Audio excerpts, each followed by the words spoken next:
25장에 보면은 베스도에게 재판을 받는 사도 바울의 모습을 볼 수가 있습니다.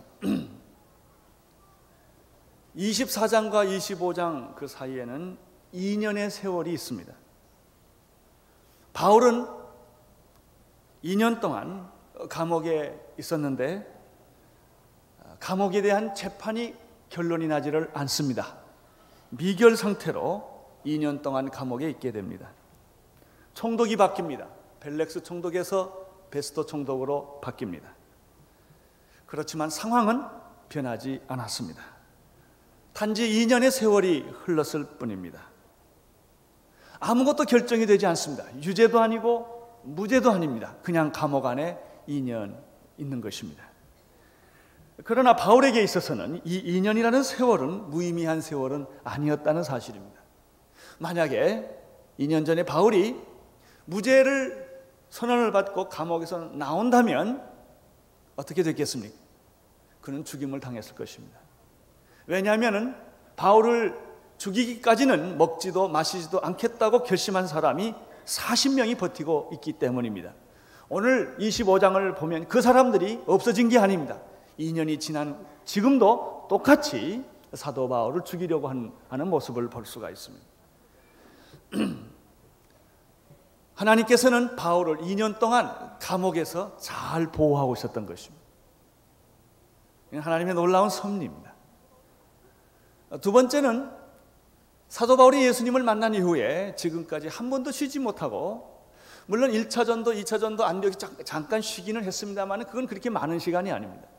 쉬지 못하고 일사천리로 투쟁하듯이 여기까지 온 거예요. 얼마나 지치고 피곤하고 힘들었겠습니까? 돌에 맞고 강의 위험과 도적의 위험과 죽을 뻔했고, 그리고 수많은 재판을 받고 어려움을 겪고, 이런 세월들을 한 번도 쉬지 못하고 지금까지 해온 거예요. 하나님께서는 이러한 바울에게 안식년을 주신 것입니다. 유죄도 무죄도 아닌 그런 상황에서 감옥 안에서 그냥 놔두신 거예요. 저는 여기서 하나님은 바울을 위로하시고 쉬게 하시고 축복해 준다는 사실을 보게 됩니다. 고난이 곧 나쁜 것을 의미하지는 않습니다.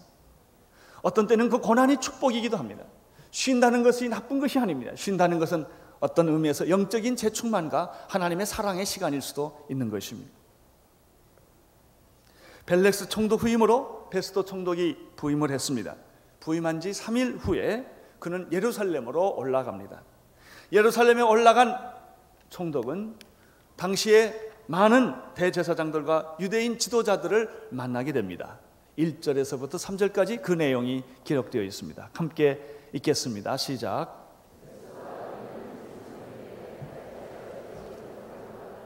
대제사장들과 유대인 중 높은 사람들이 바울을 고소할세 베스더의 호의로 바울을 예루살렘으로 옮겨 보내기를 청하니 이는 길에 매복하였다가 그를 죽이고자 함이더라.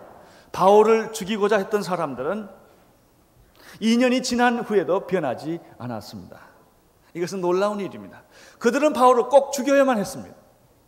총독이 바뀐 것을 계기로 다시 한번 이 바울을 가이사랴에서 예루살렘으로 이송을 시키려고 합니다.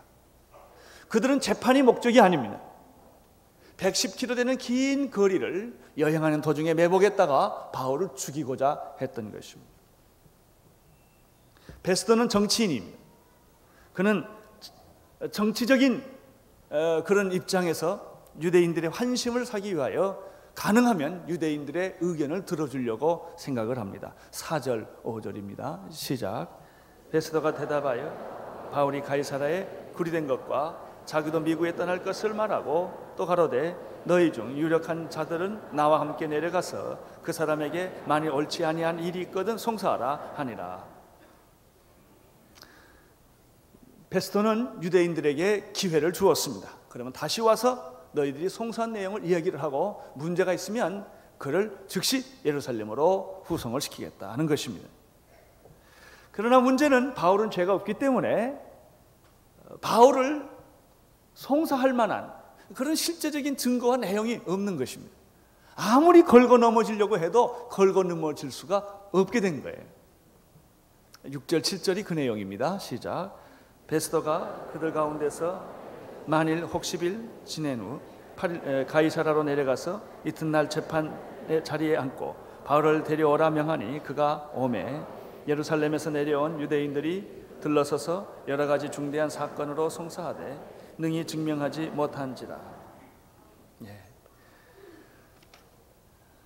유대인의 율법적인 관점에서도 바울을 재판장에 세울 수 없었고, 성전이나 로마의 법에 의해서도 가이사에게도 잘못한 일이 없기 때문에 바울을 송사할 수가 없었습니다.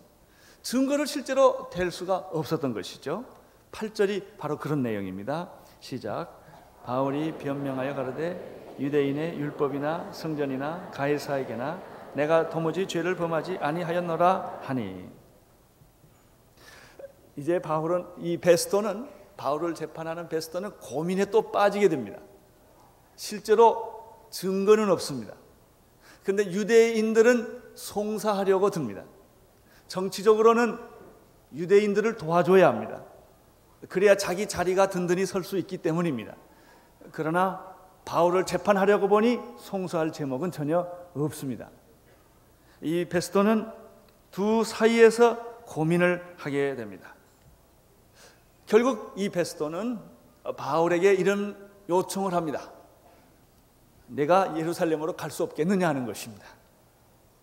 그러나 단호하게 바울은 베스도의 요청을 거절합니다. 나는 예루살렘에서 재판받기를 원치 않습니다. 내가 지금 가이사의 법정에, 로마의 법정에 섰기 때문에 나는 가이사에게 재판받기를 원합니다. 바울은 그렇게 단호하게 이야기를 합니다. 9절에서부터 12절까지의 내용입니다. 쭉 같이 읽겠습니다. 베스도가 유대인들의 마음을 얻고자 하여 바울더러 묻되 내가 예루살렘에 올라가서 이 사건에 대하여 내 앞에서 신문을 받으려느냐. 바울이 가로되 내가 가이사의 재판 자리에 섰으니 마땅히 거기서 신문을 받을 것이라. 당신도 잘 아시는 바에 내가 유대인들에게 불의를 행한 일이 없나이다. 만일 내가 불의를 행하여 무슨 사죄를 범하였으면 죽기를 사양치 아니할 것이나 만일 이 사람들의 나를 성소하는 것이 다 사실이 아니면 누구든지 나를 그들에게 내어줄 수 없삼나이다. 내가 가이사에게 호소하노라 한데 베스도가 배석자들과 상의하고 가로되 내가 가이사에게 호소하였으니 가이사에게 갈 것이니라. 베스도는 이 바울이 예루살렘에 가서 재판을 받았으면 좋겠다는 그런 생각을 합니다. 왜냐하면은 그는 유대인의 마음을, 환심, 여론을 얻고자 했기 때문입니다. 사실 모든 정치는 여론에 대해서 약하기 마련입니다. 옳은 줄 알지만 그들의 행할 수 없는 것이 현실적인 정치인 것입니다. 이 총독도 예외는 아니었습니다. 그러나 사도 바울은 강력하게 자기는 예루살렘에서 재판을 받지 않겠다고 말합니다. 나를 로마의 법정에 서게 해라 하는 것입니다. 나는 가이사에게 호소하노라, 이렇게 정식으로 바울이 요청을 합니다. 이 딜레마에 빠진 이 베스도는 배석 심판위원들과 함께 의논을 한 결과 다음과 같은 재판 결과를 내립니다. 내가 가이사에게 네 재판을 호소했기 때문에 너는 가이사에게 갈지어다. 재판이 끝이 났습니다. 끝이 난 것이 아닙니다. 참 이 여기 재판에 묘미가 있습니다. 유죄도 아니요 무죄도 아닌 결정을 2년 끌었습니다. 그리고 지금 베스도에 의해서 재판의 결론이 났는데 그것도 유죄나 무죄가 아닙니다. 재판의 자리만 옮겨졌을 뿐입니다. 이제 더 이상 아무 누구도 사도 바울을 재판할 사법권은 없는 것입니다. 유대인도 불가능합니다. 베스도도 불가능합니다. 이제 이 사도 바울을 재판할 수 있는 권리는 이 가이사의 법정뿐입니다. 이 본문에서 우리가 생각하는 점이 이것입니다. 왜 베스도가 그런 정치적인 부담을 가지면서 이런 결정을 했겠는가 하는 것입니다. 분명히 베스도는 정치적인 부담을 가졌습니다. 자기가 그렇게 결정했을 때 유대인들의 환심을 사기가 어려웠겠고 그 결과 여러 가지 복잡한 일들이 많이 생길 것입니다. 왜 베스도가 이런 결정을 하게 되었을까 하는 것입니다. 아무리 성경을 앞뒤로 찾아봐도 뚜렷한 이유를 발견하기가 어렵습니다. 이유를 하나 찾자면 하나님의 섭리입니다. 우리는 무슨 결정을 할 때 자기가 원하지 않는 결정을 할 수가 있는 것입니다. 자기가 이렇게 가야 되는데 생각지도 못하게 엉뚱한 길로 가게 될 때가 있는 것입니다.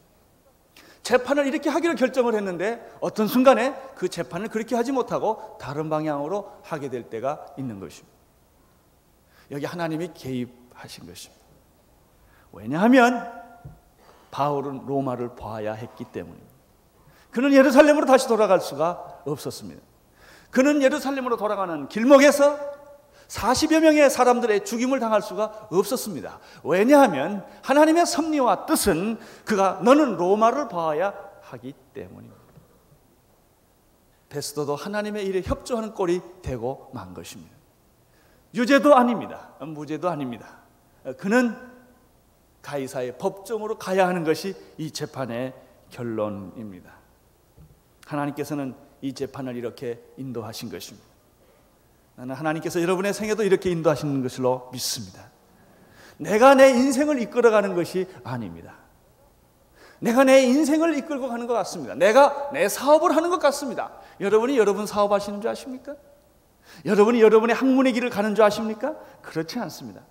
하나님이 인도하시는 것입니다. 바로 그때 이런 결정이 났을 때 베스도에게는 두 손님이 찾아옵니다. 아그리빠 왕과 그의 여동생인 버니게가 베스도를 찾아옵니다. 13절, 14절을 보십시오. 시작. 수일 후에 아그리빠 왕과 버니게가 베스도에게 문하러 가이사랴에 왔어. 여러 날을 있더니 베스도가 바울의 일로 왕에게 와요. 가로되 벨렉스가 한 사람을 구류하여 두었는데, 여기서 보면 얼마나 베스도가 고민했다는 점을 알 수가 있습니다. 자, 자기도 모르게 베스도는 가이사의 재판으로 이 재판을 이송한다는 결정을 하고 나니까 불안해진 것입니다. 내 결정이 잘한 것인가? 이 결정 뒤에는 어떤 일이 생길 것인가? 그래서 그는 아그리빠 왕이 왔을 때 일종의 재판 상담을 요청을 합니다. 내 전임인 벨렉스가 한 사람을 구속을 했는데 그 사람의 이름이 사도 바울이다 하는 것입니다. 그리고 지금까지 있었던 내용들을 15절에서 21절 사이에서 그는 요약해서 다음과 같이 이야기를 합니다. 유대인들이 고소한, 즉 유대인들이 바울을 고소하여 감옥에 한 사람을 집어넣는데 그 사람에 대해서 재판을 해보니까 문제는 유대인들이 고소를 다 했지만 그 사람에게서는 전혀 잘못을 발견할 수가 없었다는 것입니다. 어떤 물증이 없었고 증거가 없었다는 것입니다. 그러나 유대인들은 이 바울을 다시 예루살렘으로 송치하기를 원했지만은 자기가 볼 때는 죄가 없기 때문에 바울의 소원대로 이 사람을 가이사의 재판에 받도록 결정을 내렸다는 것입니다. 이런 내용을 지금 15절에서 21절까지 지금 바울이 설명을 하는 것입니다. 나는 어떻게 하면 좋겠습니까? 내 결정이 잘한 것입니까? 이 결정 후에는 후환이 없을 것 같습니까? 라고 지금 이 아그리빠 왕에게 상담을 합니다. 이 상담하는 과정에서 굉장히 중요한 또 재미있는 구절이 18절, 19절입니다. 이 18절, 19절을 함께 보시기를 바랍니다. 거기 보면은 바울이 자신의 무죄에 대해서 주장하는 부분을 베스도가 이렇게 설명하는 것입니다. 18절, 19절 시작. 원고들이 서서 나의 짐작하던 것 같이 악행의 사건은 하나도 제출치 하지 아니하고 오직 자기들의 종교와 또는 예수라 하는 이의 죽은 것을 살았다고 바울이 주장하는 그 일에 관한 문제를 송수하는 것뿐이라. 두 가지예요. 이 사람에게 사법적인 형사적인 그런 증거는 전혀 보이지 않는다는 거예요. 그러나 이 사람들에게 지금 발견한 것은 종교의 문제다. 그리고 예수가 부활했다고는 그 주장 때문에 생긴 문제라고 하는 것입니다. 오늘 그리스도인들이 재판장에 가는 이유는 예수 때문이 아니고 거꾸로예요.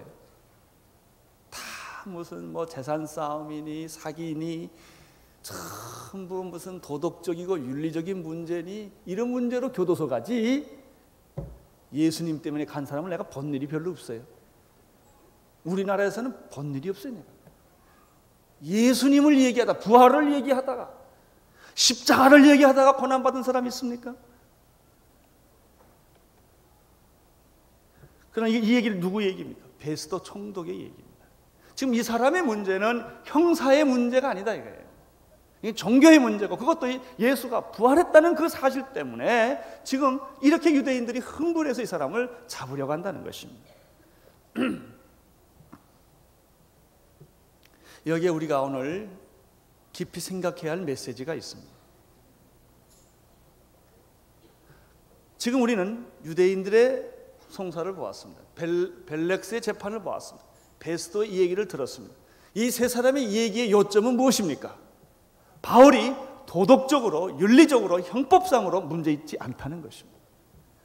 지금 바울의 문제가 되는 것은 그가 주장한 대로 예수가 그리스도요 부활하셨다고 하는 그 주장 때문이라고 하는 것입니다.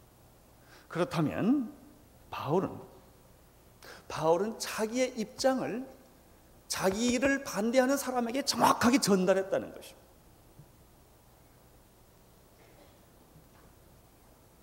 우리들이 가끔 여러 가지 문제에 부딪힙니다. 문제에 부딪히다 보면 그 내용이 예수에 관한 것이 아니라는 것입니다. 여기 계신 분들 가운데 재판의 경험해 보신 분들이 많을 거예요. 여기 계신 분들 가운데 여러 가지 가정적이고 개인적이고 어려운 문제에 많이 부딪혀서 고난 속에 많은 일들을 경험한 분들이 많을 거예요. 여러분들이 겪었던, 지금까지 살아오면서 여러분이 겪었던 여러분의 인생의 최대 문제의 요점은 무엇입니까? 누구 때문에 그런 일을 당하셨습니까? 무슨 일 때문에 그렇게 고민들을 하셨습니까?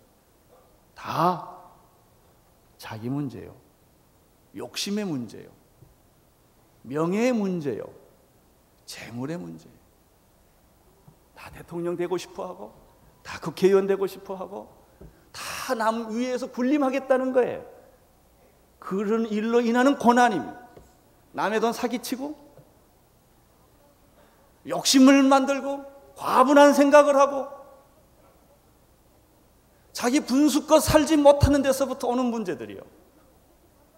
그런 문제들로 내 인생을 이렇게 망가뜨려 놓은 것입니다. 시간을 낭비하고, 그렇게 바삐 돌아다니고, 밤새고 하는 모든 일들이 무엇 때문입니까? 오늘 우리는 이 문제를 진지하게 생각을 해야 합니다. 앞으로도 여러분이 고생할 주제는 여러분 앞으로 뭔가 고생을 할 터인데, 여러분이 앞으로 재판에 서야 되고 고생을 하게 되고 어려움을 겪게 되는 그것은 무엇 때문입니까?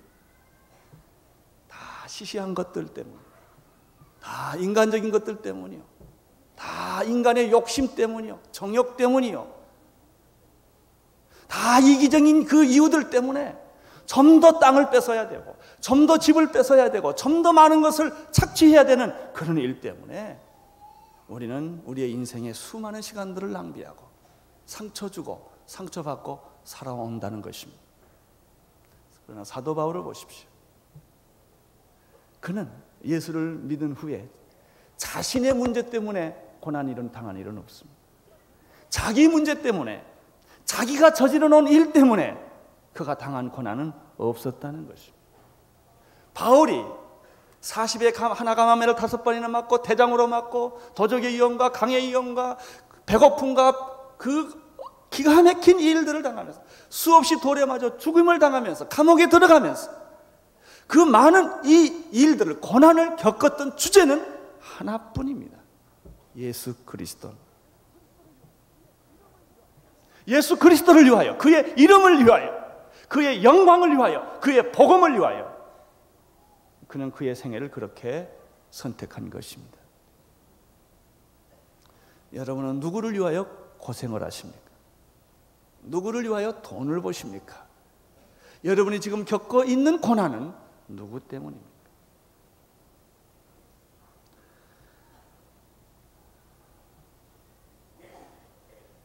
더 이상 우리 자신을 때문에, 욕심 때문에, 분수를 지키지 못했기 때문에 오는 고난이 우리에게 없게 되기를 바랍니다. 그런 고생은 남는 것이 없습니다. 피곤하고 지치고 고통스럽고 인간에 대한 실증만 있을 뿐이에요. 여러분, 우리가 아무리 못 살아도 세 끼는 먹습니다. 여러분, 아무리 많은 것을 소유한들, 여러분들이 아무리 큰 집을 소유한들, 여러분의 몸뚱이를 누릴 수 있는 것은 침대 하나뿐이에요. 여러분이 조깅을 하고 에어로빅을 하고 살을 빼고 기가 막힌 음식들을 골라서 다 먹는다 하더라도 80세, 60, 70, 90세 되면 죽어요. 더 이상 못 살아요. 그런 인생이에요. 문제는 얼마나 값지게 보람있게 고생을 했으면서도, 내가 어려움을 겪으면서도, 수모를 당하면서도 내가 보람있는 삶을 사느냐, 인간답게 사느냐는 거예요. 양심대로 사느냐는 거예요. 하나님의 영광을 위하여 내가 감옥서도 들어갈 수 있겠느냐 하는 거예요. 이것이 오늘 우리가 발견하는 바울이에요. 앞으로 여러분의 삶의 미래는 어디에 있습니까? 왜 공부하십니까? 여기 젊은 사람들, 여러분 박사학위라고 다 무엇 때문에 그걸 하십니까? 교수가 돼서 안정된 직업을 갖기 위한 것입니까? 그것이 여러분의 인생의 목표입니까? 왜 돈을 버십니까? 왜 그렇게 아주 피나는 생존 경쟁 속에서 그렇게 악착같이 남을 죽여가면서 돈을 버는 것입니까? 다른 기업들을 다 죽여가면서라도 내가 왜 돈을 벌어야 되는 것입니까? 그 이유가 무엇입니까? 그 목적이 무엇입니까? 우리는 여기에 대한 해답이 있어요. 이 해답이 없이 돈을 버는 사람, 이 해답이 없이 공부하는 사람, 이 해답이 없이 성공을 향하여 나가는 사람, 그 사람에게는 비참한 무덤이 있을 뿐이에요. 마지막 순간에 그의 인생에는 처절한 허무만 있을 뿐이에요. 그러나 사도 바울은, 그는 감옥에 갈지라도 그는 영광스러운 삶이 그에게 있었습니다. 그 영광스러운 삶은 무엇입니까? 나를 위한 삶이 아니라 예수님의 영광을 위하는 삶이라는 것입니다. 아그리빠 왕이 그러한 베스도의 재판 상담을 듣는데, 아그리빠 왕은 재판 같은 데는 관심이 없어요. 그가 관심을 가진 데는 딴 데 있었습니다. 22절입니다. 시작. 아그리빠가 베스도에게 이르되 나도 이 사람의 말을 들었고자 하노라. 베스도가 가로되 내일 당신이 한 재판은 나는 관심이 없고, 내가 관심 있는 건 아그리빠 왕이 하는 거예요. 이 사람, 당신이 말하는 그 사람 좀 만나자는 것입니다. 참 이상하지요? 예. 왜냐하면 아그리빠 왕은 말 못할 속사정이 있어서 그래요. 이 사람이 가문에 문제가 있습니다. 아그리빠 왕은 헤롯 가문의 마지막 왕입니다.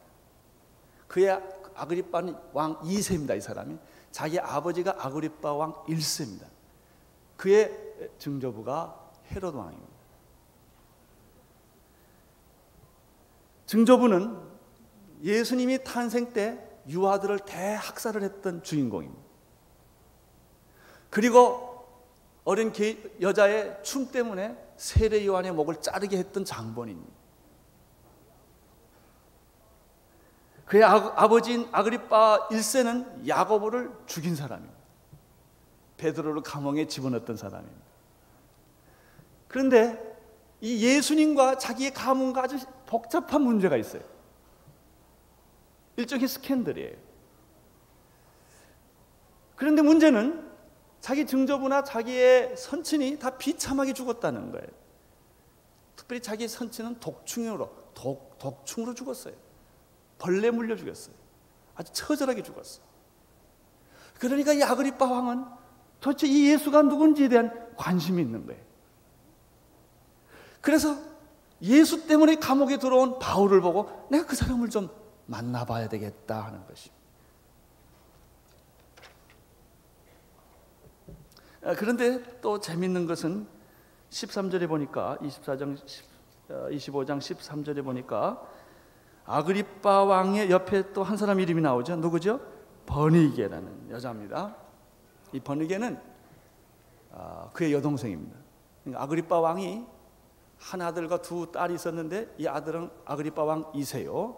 두 딸은 바로 버니게가 한 사람이고 24장 24절에 보면은 벨렉스 총독의 부인 이름이 나옵니다. 드루실라라고 하는 여자가 나오는데 이 드루실라와 버니게가 자매입니다. 근데 지금 여기 아그리빠 왕 옆에 아그리빠 왕과 버니게라고 있는데 이 버니게라는 여자는 시대의 요부입니다. 친삼촌인 헤롯과 결혼해서 발로 차고 길리게 땅의 왕의 펄림 왕과도 결혼하고 또 발로 차고 지금은 자기 오빠하고 불륜 관계를 맺고 있는 여자로 이런 여자는 지금 이런 이 두 사람이 지금 대제사장을 임명하는 임명권자고 성전을 관리하는 책임자입니다. 지금 이 사람이 지금 사도 바울을 만나고자 하는 것입니다. 여러분, 죄인들이 정권을 잡으면 그 역사는 비참해집니다. 왜냐하면 자기 죄를 숨겨야 되기 때문에 수많은 사람들을 희생시키는 것입니다. 여기 이런 불륜 관계를 저지르고 그리고 이렇게 정말 추악한 가문에서 정권을 가지고 있는 이 사람은 겉으로는 굉장히 멋진 정치가로 나타납니다. 23절을 보십시오. 시작.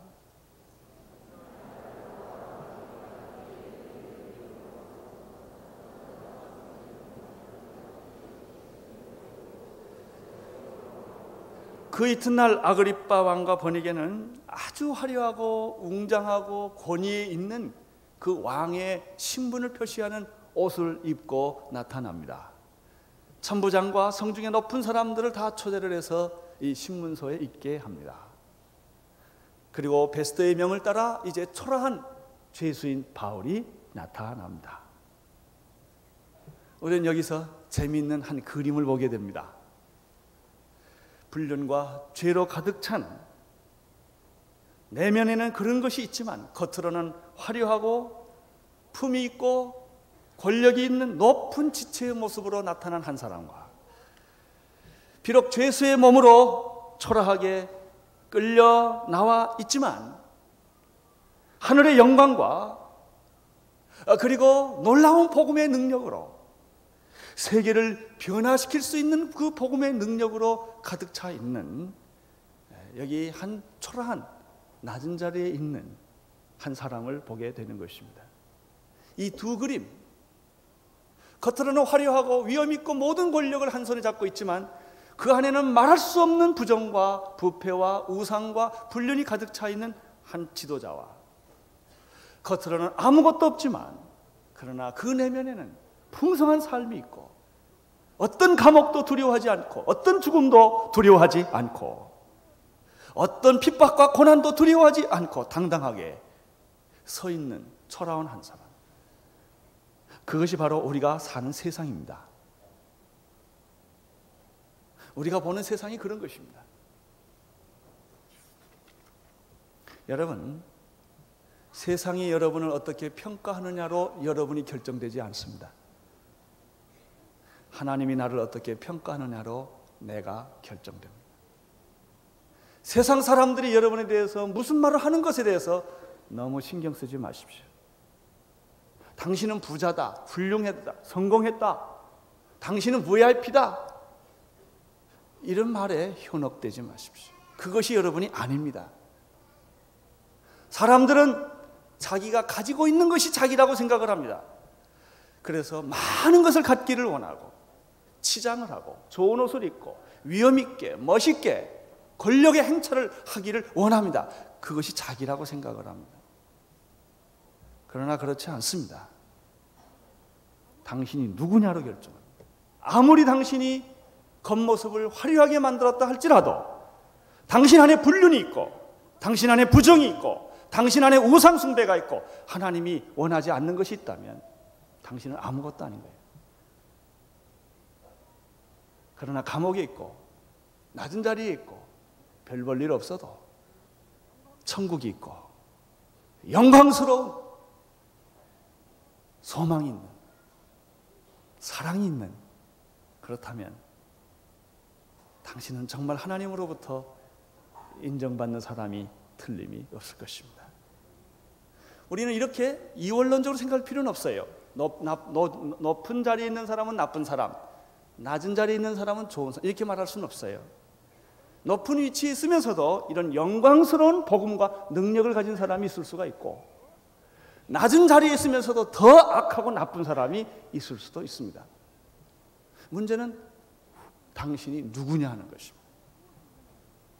내 안에 무엇이 있느냐 하는 것입니다. 오늘 우리 안에 이 그리스도의 영광스러운 복음이 예수님을 위해서 어떤 고난도 희생도 손해도 기뻐하는 그런 축복된 삶이 여러분에게 있게 되기를 바라는 것입니다.